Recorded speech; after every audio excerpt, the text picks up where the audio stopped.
हमारा मुद्दा है कि बिहार सामाजिक विकास मांग रहा है, बिहार शिक्षा में सुधार मांग रहा है, बिहार नौकरशाही से स्वतंत्रता मांग रहा है, बिहार लूट और भ्रष्टाचार से आज़ादी मांग रहा है, बिहार के भूमिहीन अपना ज़मीन का हक मांग रहे हैं, बिहार के जो आवासहीन हैं वो अब घर मांग रहे हैं, बिहार का विद्यार्थी बिहार में ही अच्छे विश्वविद्यालय में पढ़ना चाहता है, बिहार में पूंजी निवेश के लिए उचित वातावरण बने, इसकी तैयारी की बात पर मुद्दा है। सहकारिता को कैसे बढ़ाया जाए, कृषि को कैसे लाभकारी किया जाए, इस पर सहमति हुई है। और हम करते हुए जन स्वराज अभियान अपनाया है ताकि इस समाज को जागृत करके इस पिछड़े हुए बिहार को अगला राज्य कैसे बनाया जाए, इस बारे में एक सहमति, एक समिति बनानी है जिसका नाम है जन स्वराज अभियान।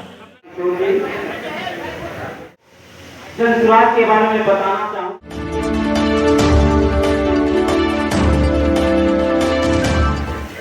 उसकी कितनी ताकत है, उसकी वैचारिक पहुंच कितनी है, जमीन पर उसके कार्यकर्ता कितने हैं, इन बातों में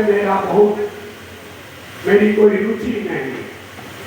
मेरी रुचि इस बात में है, मैं आज इस कार्यक्रम में इसलिए आया हूँ, बसंत बाबू के घर इसलिए गया था क्योंकि मेरी रुचि है, मेरी समझ है कि आप समाज के सही लोग हैं।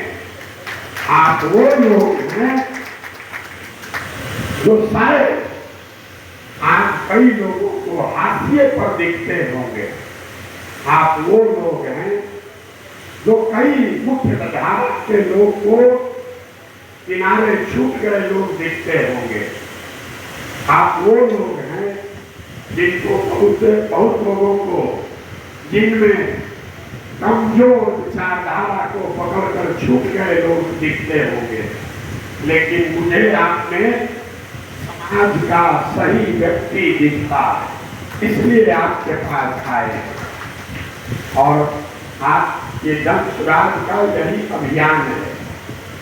ये नागरिक राजनीतिक मोर्चा, ये तो कोई संस्था है, उससे जुड़े हुए कुछ लोग हैं।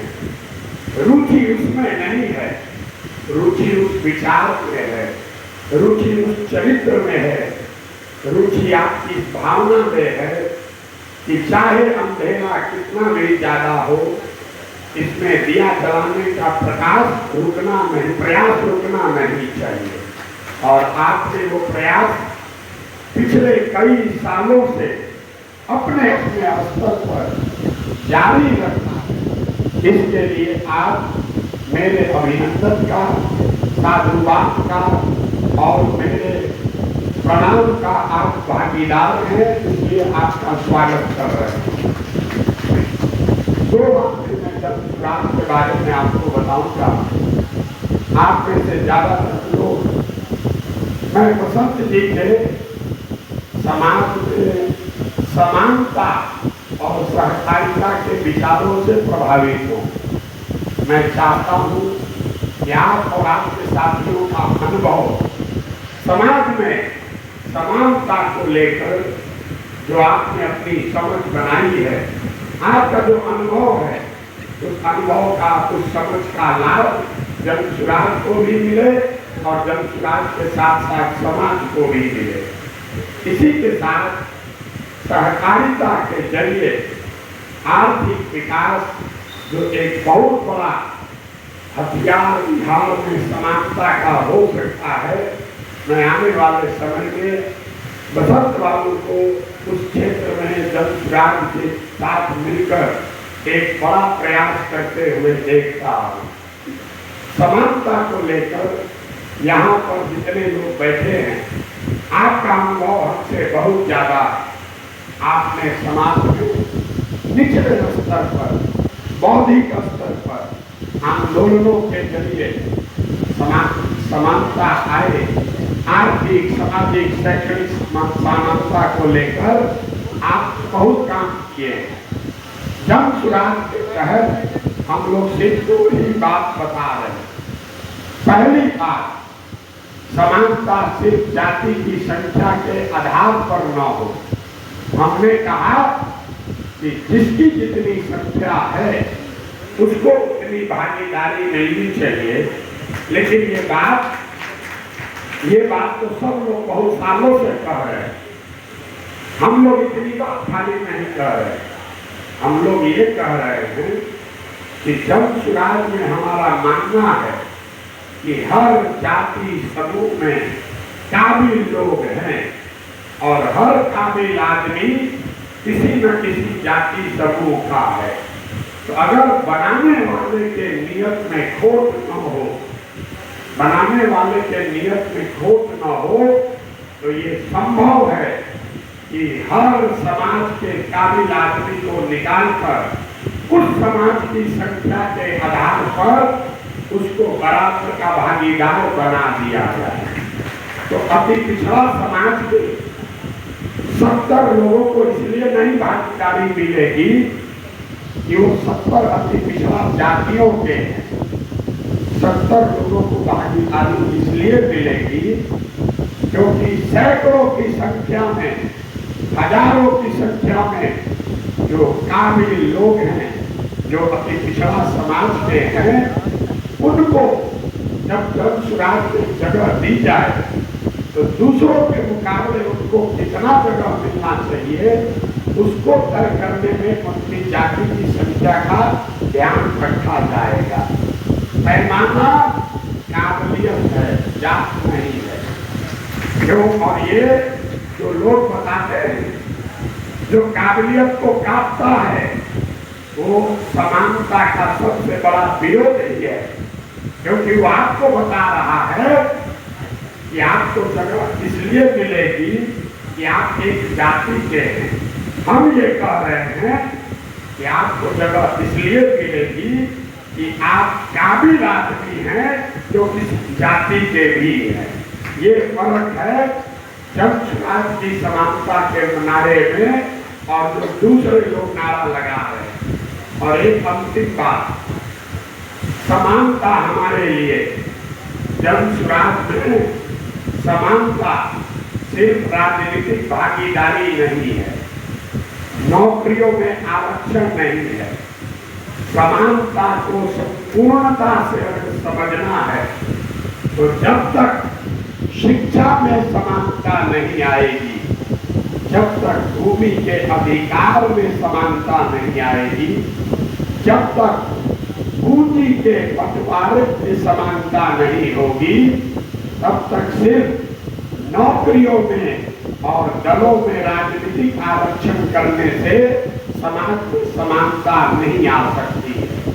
इसलिए जन सुराज की सोच है कि राजनीतिक और सरकारी नौकरियों में, सरकारी प्राइवेट नौकरियों में आरक्षण की व्यवस्था के साथ साथ समाज को शिक्षा, भूमि और पूंजी में समानता आए, इसके लिए भी प्रयास करना होगा।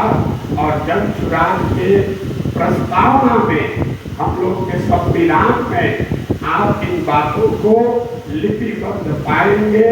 आप सब इस व्यवस्था से जुड़ रहे हैं।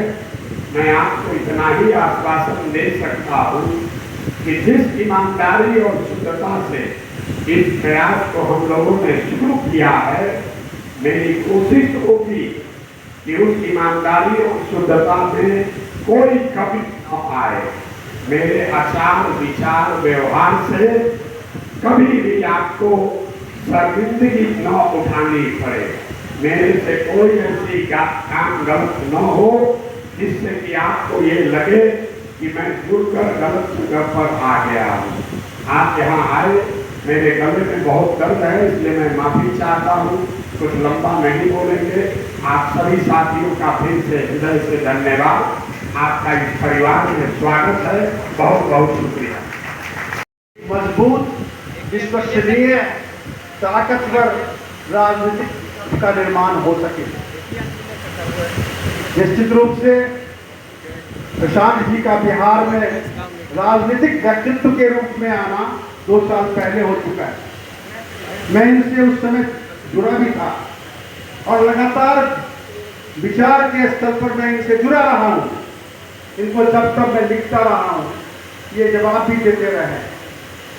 अंततः नागरिक राजनीतिक मोर्चा के सभी सहयोगियों के साथ बैठ के विचार विमर्श, लगातार कई दिनों तक विचार विमर्श करने के बाद जो आप सब यहाँ बैठे हैं, हम लोगों ने ये तय किया कि हम लोगों को एक मजबूत विकल्प अगर चाहिए तो समान रूप से सोचने वालों में एकजुटता की भी आवश्यकता है। अलग अलग डबली बजाने से हम सत्ताधारियों को 35 वर्ष से सत्ता पे आसीन रहे सत्ता वर्ग को नहीं हटा सकते और उनको हटाए बिना किसी नई राजनीतिक पहल की शुरुआत नहीं की जा सकती है। मेरा यह मानना है कि गणतंत्र में विकास का रास्ता राजनीति की गलियों से होकर गुजरता है और उस राजनीतिक गलियों से होकर गुजरने में कभी दंड तो कभी बहुत चौड़े रास्ते से गुजरना पड़ता है। हम लोगों ने यह तय किया है कि जिन बातों की चर्चा अभी प्रशांत किशोर जी ने की है, हम बिहार के उन तमाम वर्गों को जो अभी तक वंचित रहे हैं राजनीतिक अधिकार से, जिनका प्रतिनिधित्व अभी तक विधायिका में नहीं हुआ है, जो सबसे बड़े वोट बैंक हैं, जो जिनका भागीदारी आज तक नहीं हुआ है, दरअसल वो सबसे बड़े वोट बैंक हैं और वही सत्ता परिवर्तन भी करते आ रहे हैं पिछले 30-40 वर्षों से, लेकिन उनका प्रतिनिधित्व तो नहीं होता है, जिसकी चर्चा हमारे उस्मान भाई ने भी की है।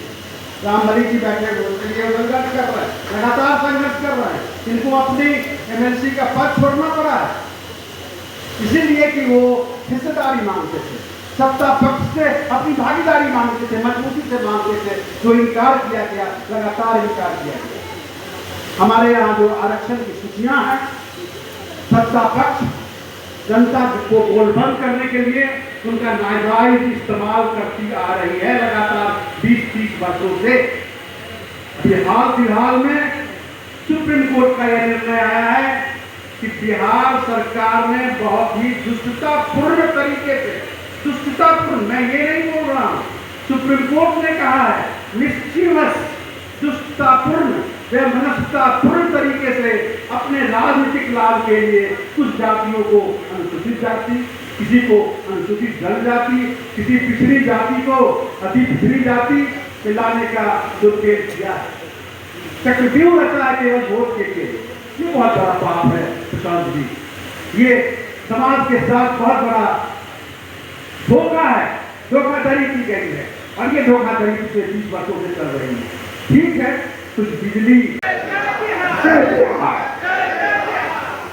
हम लोग इस पूरे जन सुराज में किसी व्यक्ति का नारा नहीं लगाते।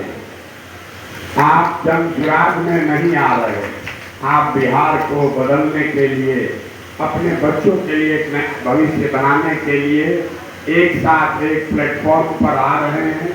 मेरा विश्वास है कि हम लोग सब मिलकर इस बिहार में बेहतर व्यवस्था बनाने के लिए जो कुछ भी बन पड़ेगा सब कुछ करेंगे। बहुत बहुत धन्यवाद। हमारा कोई सौदेबाजी नहीं हुआ है, हमारा मुद्दे पर सहमति हुई। हमारा मुद्दा है कि बिहार सामाजिक विकास मांग रहा है, बिहार शिक्षा में सुधार मांग रहा है, बिहार नौकरशाही से स्वतंत्रता मांग रहा है, बिहार लूट और भ्रष्टाचार से आज़ादी मांग रहा है, बिहार के भूमिहीन अपना ज़मीन का हक मांग रहे हैं, बिहार के जो आवासहीन हैं वो अब घर मांग रहे हैं, बिहार का विद्यार्थी बिहार में ही अच्छे विश्वविद्यालय में पढ़ना चाहता है, बिहार में पूंजी निवेश के लिए उचित वातावरण बने, इसकी तैयारी के बात पर मुद्दा है। सहकारिता को कैसे बढ़ाया जाए, कृषि को कैसे लाभकारी किया जाए, इस पर सहमति हुई है। और हम लोग कोई डील नहीं करते हैं, व्यक्तिगत मुझे तो चुनाव लड़ना भी नहीं है। मैं सोचता हूं कि बिहार के हर एक नागरिक को ख्वाब पालने का अधिकार है। केवल लालू जी के पुत्र को मुख्यमंत्री बनने का अधिकार नहीं है, केवल शकुनी चौधरी के पुत्र को, सम्राट चौधरी को मुख्यमंत्री बनने का अधिकार नहीं है। हम में से किसी को मुख्यमंत्री बनने का अधिकार है, भले हम बने या ना बने, लेकिन अधिकार 7 करोड़ नागरिकों को है कि वो कोई भी पद की अपेक्षा कर सके, महत्वाकांक्षा रख सके। और हर एक को महत्वाकांक्षा रखना चाहिए। महत्वाकांक्षा बुरी चीज़ नहीं है, लेकिन जब खराब रास्ता अपना के हम महत्वाकांक्षा की पूर्ति करते हैं तो उसकी आलोचना होनी चाहिए, इसे खराब माना जाना चाहिए। जिस सुधार की बात अभी प्रसाद किशोर अपने पार्टी के माध्यम से संगठन के माध्यम से कर रहे हैं, ये सुधार उन राजनीतिक पार्टियों में क्यों नहीं किए जब वो उनके सलाहकार हुआ करते थे, उन सारे पार्टियों में शामिल थे, सलाह देते थे राजनीतिक रूप से, इस वक्त क्या नहीं सुधार करने की कोशिश? उन्होंने मुझे कहा है कि उन्होंने सलाह दिया कि उनकी सलाह नहीं मानी गई, और फिर उस समय क्या हुआ मैं बूथ में नहीं जाना चाहता, मैं आगे देखता हूँ, आगे मुझे क्या करना है। क्या बताना चाहते हैं? मेरा ये कहना है कि सबकी एक भूमिका होती है, कभी कोई बेटा होता है, कभी वो पिता होता है। जब शुरुआती दौर में प्रशांत किशोर जी एज ए कंसल्टेंट थे तो उन्होंने सलाह दिया, और आज जो बिहार की बदहाली, आज वो अफसोस करते हैं, आज वो अफसोस करते हैं कि मैंने गलत लोगों को सलाह दिया, और इसलिए सलाह दिया था कि इस बिहार राज्य का विकास हो, क्योंकि मैं इसी मिट्टी का हूँ और इस मिट्टी का कर्ज निभाना है। इसलिए मैंने जो गलती किया उसका प्रायश्चित करते हुए जन स्वराज अभियान अपनाया है, ताकि इस समाज को जागृत करके इस पिछड़े हुए बिहार को अगला राज्य कैसे बनाया जाए, इस बारे में एक सहमति, एक समिति बनानी है, जिसका नाम है जन स्वराज अभियान। डॉक्टर वीरेंद्र भास्कर, और मैं पूर्व में आज़ाद समाज पार्टी का प्रदेश प्रवक्ता, आज नागरिक मोर्चा का मैं संस्थापक सदस्यों में से।